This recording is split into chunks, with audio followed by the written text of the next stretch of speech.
देश विदेश की साध संगत ਨੂੰ ਐਡਵੋਕੇਟ ਹਰਪ੍ਰੀਤ ਸਿੰਘ ਜਮਾਲਪੁਰ ਵੱਲੋਂ ਵਾਹਿਗੁਰੂ ਜੀ ਕਾ ਖਾਲਸਾ ਵਾਹਿਗੁਰੂ ਜੀ ਕੀ ਫਤਿਹ। ਸਾਧ ਸੰਗਤ ਜੀ, ਅੱਜ ਅਸੀਂ ਇੱਥੇ ਸਿੰਘੂ ਬਾਰਡਰ ਦੇ ਉੱਤੇ ਕੁੰਡਲੀ ਬਾਰਡਰ ਦੇ ਉੱਤੇ ਤੇ ਜਿਹਦਾ ਹੁਣੇ ਨਾਮਕਰਨ ਹੋਇਆ 26 ਨਵੰਬਰ 2020 ਨੂੰ ਸਿੰਘ ਬਾਰਡਰ ਦਿੱਲੀ।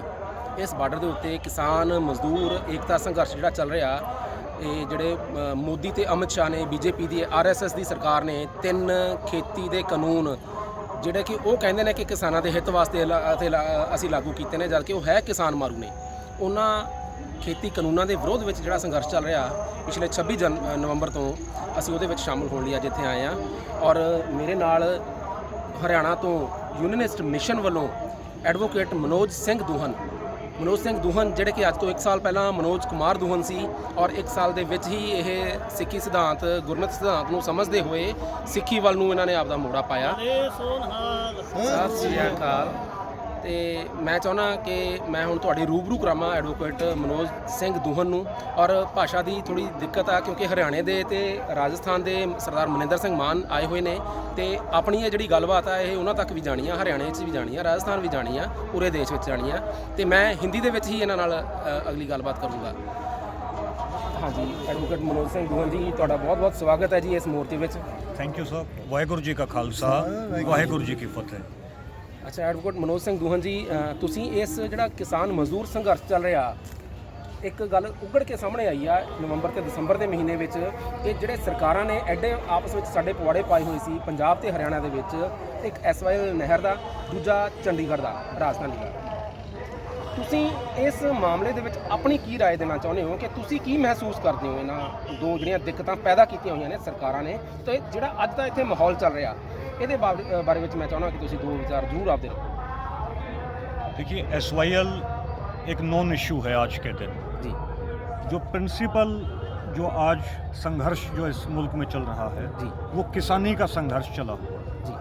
इस संघर्ष पर से डाइवर्ट करने के लिए, इस संघर्ष पर से ध्यान बांटने के लिए नॉन इश्यूज़ को गवर्नमेंट उठा रही है, जिसमें से SYL भी एक मुद्दा है जी। अदरवाइज हरियाणा का पानी जो है वो मुनक नहर से होते हुए दिल्ली में जा रहा है जी। तो अगर हमें पानी की ज़रूरत रहेगी तो हम अपना पानी जो दिल्ली में जा रहा है उसको हम रोक देंगे। हम लोग पंजाब से नहीं लड़ेंगे पानी के लिए, क्योंकि पंजाब हमारा बड़ा भाई है। पंजाब की खुद नहरें वो खाली चल रही हैं, वो सूखी चल रही हैं जी। इसलिए पंजाब से तो केवल हमें SYL के मुद्दे पर हम लड़ें पंजाब से, और ये किसान संघर्ष खत्म हो जाए।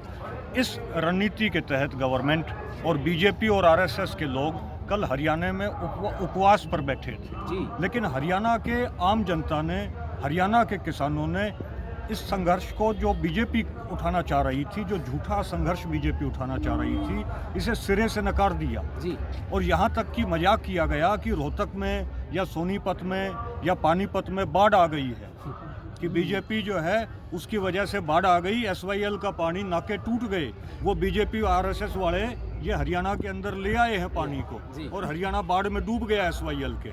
तो यहाँ तक कि हरियाणा के लोगों ने इस तरीके का मजाक भी किया, जबकि हम लोग इस संघर्ष पे अड़े हुए हैं और इस संघर्ष को हम लोग निश्चित तौर पर जीत कर जाएंगे, चाहे SYL का मुद्दा हो या इस तरीके से जो भी मुद्दे बीजेपी उठाती रहे। अब लोगों की ये भी समझ में आ गया है कल से कि SYL का मुद्दा केवल हरियाणा पंजाब को लड़वाने के लिए वो सियासतदानों ने खड़ा किया था जी। ये बात हरियाणा के लोगों को समझ में आ चुकी है, और हरियाणा और पंजाब की अब हम लोग हरियाणा नहीं कहते, हम कहते हैं हरियाणवी पंजाब, हरियाणवी पंजाब। बोले सो निहाल, सत श्री अकाल। तो अब हरियाणवी पंजाब और पंजाब को ये समझ में आ चुका है कि ये पॉलिटिकल इशू है, ये आम जनता का इशू नहीं है। इसलिए SYL का मुद्दा तो जमींदोज हो गया है, SYL का मुद्दा खत्म हो गया है। और जिस दिन हरियाणवी पंजाब और पंजाब चूंकि एक हो रहे हैं, जिस दिन हम लोग दोबारा से इकट्ठे हो गए, जैसे 1966 से पहले हम लोग इकट्ठे थे, तो जिस दिन हम लोग इकट्ठे हो जाएंगे उस दिन हम गंगा के दरिया के पानी को भी हरियाणा में मोड़ के ले आएंगे। उस दिन हम पंजाब के अंदर ले आएंगे इस पानी को भी मोड़ के हरियाणवी पंजाब के अंदर ले आएंगे। तो हमारी ताकत बड़ी है। SYL का मुद्दा केवल एक सियासी मुद्दा है। बहुत अच्छी बात है जी, बहुत धन्यवाद एडवोकेट मनोज सिंह दूहन जी, क्योंकि यहाँ जो संघर्ष चल रहा है इसमें हिंदू, मुस्लिम, सिख, ईसाई, हर जात, हर वर्ग और हर क्षेत्र के लोग यहाँ पर पहुँचे हुए हैं। पंजाब, हरियाणा, राजस्थान, यूपी, बिहार, दूर कर्नाटका, केरला और बंगाल तक के लोग यहाँ पर पहुँचे हुए हैं। तो असल में जो बीजेपी की 2014 से सरकार चल रही है, जो यहाँ पर ये प्रचार कर रहे हैं, धर्मों को आपस में लड़ा रहे हैं, जातों को आपस में लड़ा रहे हैं, क्षेत्र के लोगों को आपस में लड़ा रहे हैं। जैसे अभी आपने बुलाया कि 1 नवंबर 1966 के पहले का पंजाब जो महापंजाब था, जिसमें पंजाब, हरियाणा और हिमाचल था, अगर आप इकट्ठा कर देते हो तो हमारी जो ये पॉलिटिशियन, जो राजनीतिक लोग हैं, जो हमारा ये मामला खड़ा किया हुआ है SYL का या चंडीगढ़ की राजधानी का, तो अपने आप निपट जाएगा। बिल्कुल सही। तो जब लोग चाहते हैं कि ये सारा इकट्ठा हो जाए, तो सरकार क्यों चाहती है कि ये सरहदें ऐसी बनी रहे? इस सोच के पीछे आप क्या समझते हो कि क्या कारण ये है कि जो धन देगा वो धुन बजवाएगा जी, जो धन देगा वो धुन बजवाएगा जी। अब बीजेपी को, RSS को, मोदी को अडानी और अंबानी धन दे रहे हैं जी, तो वो अपनी धुन बजवाएंगे और इस वजह से मोदी उनकी धुनों पर नाच रहा है जी। इस वजह से RSS जो है वो अडानी और अंबानी की धुनों पर नाच रही है, बीजेपी गवर्नमेंट उनकी धुनों पर नाच रहे हैं और उसी तरीके से नाच रहे हैं जैसे सपेरे की बीन के ऊपर सांप नाचता है। तो ये हमारी नहीं सुनेंगे, ये तो हमारे से उलट काम करेंगे जो हमारा फायदा होगा। देखिए पूरा पंजाब ये कह रहा है कि हमें इन कानूनों की ज़रूरत नहीं है, पूरा हरियाणवी पंजाब कह रहा है हमें इन कानूनों की ज़रूरत नहीं है। ये क्यों हम पर थोप रहे हैं? माने फेडरल सिस्टम जो है उसकी धज्जियाँ उड़ा दी गई हैं इस मुल्क में। जी जी, हम नहीं चाह रहे, लेकिन ज़बरदस्ती सेंटर की सरकार हम पर ये थोप रही है। इसलिए थोप रही है क्योंकि ये अडानी और अंबानी की नीतियों पर चलने वाले लोग हैं, इनको ज़मीन से, किसानी से मतलब नहीं है। जी जी, तो ये बिल्कुल सही बात है सर। दोस्तों, जैसे आपने अभी सुना है कि जो भारत में अभी सरकार चल रही है, ये सरकार लोगों की नहीं है। ये बात इस मोर्चे में, इस किसान मजदूर संघर्ष में बार बार सामने आ रही है कि लोकतंत्र अगर है भारत में तो लोकतंत्र में सरकार लोगों की चुनी होती है और प्रधानमंत्री जो है वो लोगों का नुमाइंदा होता है और नुमाइंदा जो होता है वो लोगों के लिए फैसले लेता है। लेकिन जब प्रधानमंत्री लोगों का नुमाइंदा होने के बावजूद फैसला लोगों के खिलाफ ले और एक कारपोरेट हाउस अंबानी, अदानी, रिलायंस के पक्ष में ले, तो इसका मतलब जो सरकार है वो लोगों की नहीं है, वो अंबानी, अदानी, रिलायंस, इन कारपोरेट घरानों की ही सरकार है। तो अब इसका जो सबसे बड़ा फायदा जो होगा, जो सोशल मूवमेंट में इस तहरीक का सबसे बड़ा फायदा होगा, वो ये होगा कि हरियाणा के लोग भी अब सिक्खी की तरफ अग्रसर हो रहे हैं। यही सवाल मैं आपसे करने वाला था कि आप ये जो सोच देख रहे हैं हम 7-8 किलोमीटर से सुबह से हम आए हैं। 7 किलोमीटर का एरिया यहाँ पर सिंघू बॉर्डर के ऊपर घिरा हुआ है, टिकरी बॉर्डर के ऊपर भी 7 से लेकर 10 किलोमीटर का एरिया है, गाजीपुर बॉर्डर हो गया, ये सभी बॉर्डर जो घेरे हुए हैं। तो इस सारे जो बर्तारा हो रहा है यहाँ पर, इसमें आप क्या समझते हो कि इतने दिन से 26 नवंबर से चल रहा है, आज कितनी तारीख हो चुकी है?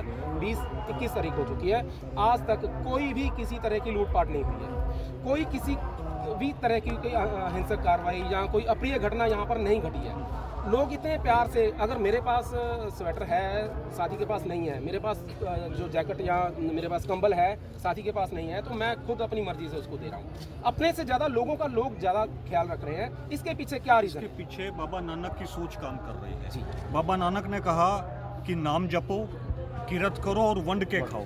तो ये वंड के खाने वाले लोग हैं और ये जो आज संघर्ष चल रहा है, ये वंड के खाने वाले, बांट कर खाने वाले और लूट कर खाने वाले लोगों के बीच में ये संघर्ष चल रहा है। बिल्कुल सही बात। और यहाँ जो जिस अनुशासन से चल रहा है ये संघर्ष, ये 550 साल की ट्रेनिंग है जी।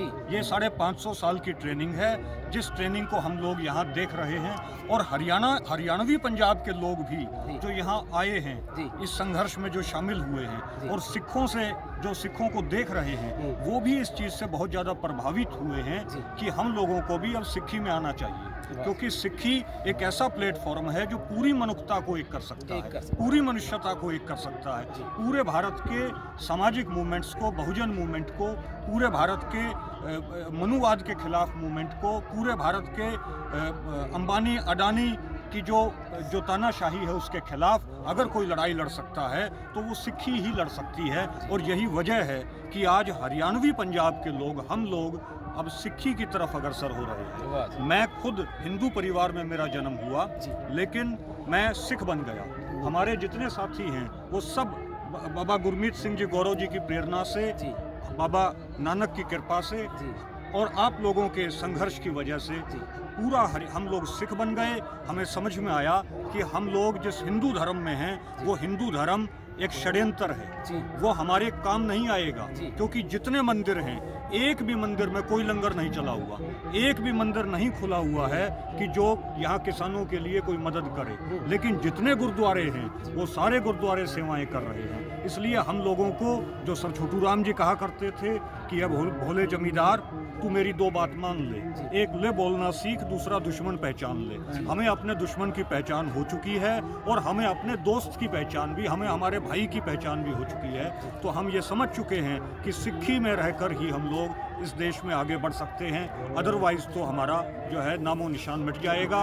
और अल्लामा इकबाल को कोट करते हुए सर छोटू राम जी कहा करते थे कि बका की फिक्र कर नादा, बका माने भविष्य, बका की फिक्र कर नादा, मुसीबत आने वाली है, तेरी बर्बादियों के मशवरे हैं आसमानों में, जरा देख उसको जो कुछ हो रहा है होने वाला है, धरा क्या है अहदे कोहन की दास्तानों में। अहदे कोहन माने पुरानी बातों में क्या रखा है कि हमारी इतनी हवेलियां हुआ करती थी, या हम इतने अमीर हुआ करते थे, या हम इतने नवाब हुआ करते थे। तो धरा क्या है अहदे कोहन की दास्तानों में, तू लज्जत फरियाद पैदा कर, तू लज्जत फरियाद पैदा कर, खिजर का पंजाब पैदा कर। Lieutenant colonel sir Malik Khizar Hayat Khan Tiwana साहब जो पंजाब के प्राइम मिनिस्टर बने थे यूनियनिस्ट पार्टी से, तो तू खिजर का पंजाब पैदा कर, जमी पर तू हो और तेरी सदा हो आसमानों में, न समझेगा तो लुट जाएगा ए दुनिया के अंदाता, तेरी तो दास्तां तक भी न होगी दास्तानों में, तेरी तो दास्तां तक भी न होगी